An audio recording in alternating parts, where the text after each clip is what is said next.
कि हम लोग को आशीर्वाद देने हमारे देश के यशस्वी प्रधानमंत्री श्री नरेंद्र मोदी जी पधारे थे। देश के यशस्वी गृह मंत्री आदरणीय अमित शाह जी पधारे थे। हमारे पार्टी के राष्ट्रीय अध्यक्ष आदरणीय जेपी नड्डा साहब पधारे थे और कई केंद्रीय मंत्रीगण पधारे थे। कई राज्यों के मुख्यमंत्रीगण पधारे थे। उत्तर प्रदेश के मुख्यमंत्री आदरणीय योगी आदित्यनाथ भी पधारे थे और भी बहुत लोग पधारे थे। आप लोग के माध्यम से उनके भी हम बहुत आभारी हैं और समय निकालकर हम लोगों को आशीर्वाद देने आए।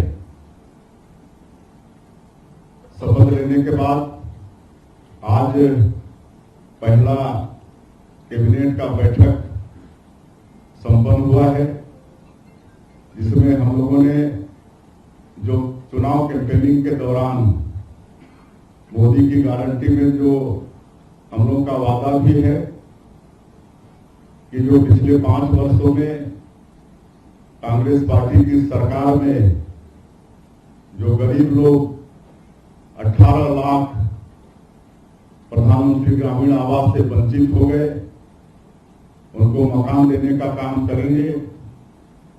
हमारे यशस्वी प्रधानमंत्री श्री नरेंद्र मोदी जी ने भी छत्तीसगढ़ की जनता से वादा किया था कि हमारी सरकार बनेगी तो जो भारतीय जनता पार्टी का मुख्यमंत्री होगा वो सबसे पहला काम 18 लाख आवास स्वीकृत करने का काम करेगा।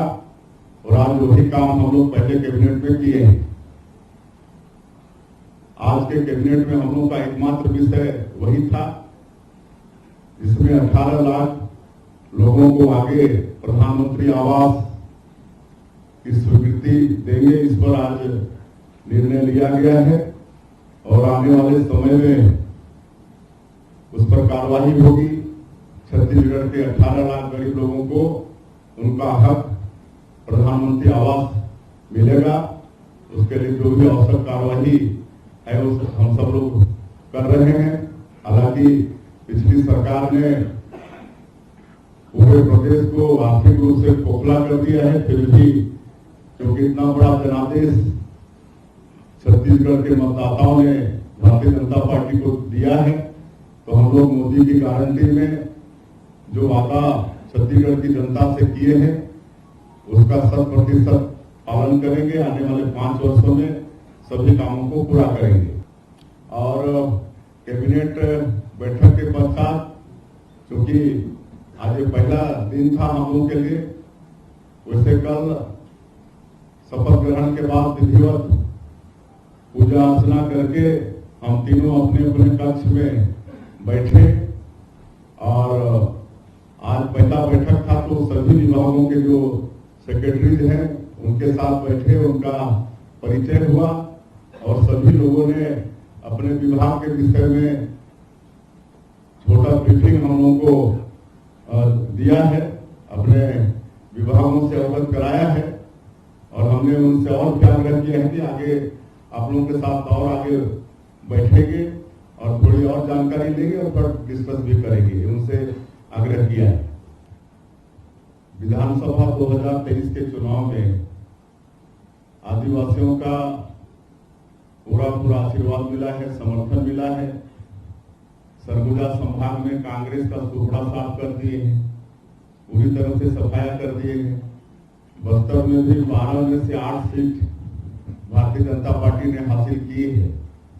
और वैसे आजादी के प्राथमिक दिनों में आदिवासी समाज जरूर कांग्रेस पार्टी के वोट बैंक के रूप में इस्तेमाल होता रहा, लेकिन जब श्रद्धेय अटल बिहारी वाजपेयी जी इस देश के प्रधानमंत्री बने तो उन्होंने जो छत्तीसगढ़ का जो ट्राइबल बाहुल एरिया है जो मध्य प्रदेश में था और इस ट्राइबल बाहुल इलाके का समुचित विकास हो, इसने छत्तीसगढ़ राज्य का निर्माण किया। उसके बाद भारत सरकार ने पहली बार ट्राइबल समाज का समुचित विकास हो, इसके लिए भारत सरकार ने आदिम जाति कल्याण मंत्रालय का गठन किया। आज पर्याप्त बजट आदिम जाति कल्याण मंत्रालय में है और मैं पिछले 20 साल सांसद था और मेरा सौभाग्य था कि अटल जी की सरकार में सांसद था, मोदी जी के सरकार में भी था, उनके प्रथम शासनकाल में राजमंत्री का भी दायित्व था। तो आदिम जाति कल्याण मंत्रालय से अपने क्षेत्र के विकास के लिए हमने बहुत पैसा लाया और आज आदिवासी समाज ये भी जानता है कि अगर आदिवासी समाज का मान और सम्मान और विकास कोई कर सकता है तो भारतीय जनता पार्टी है।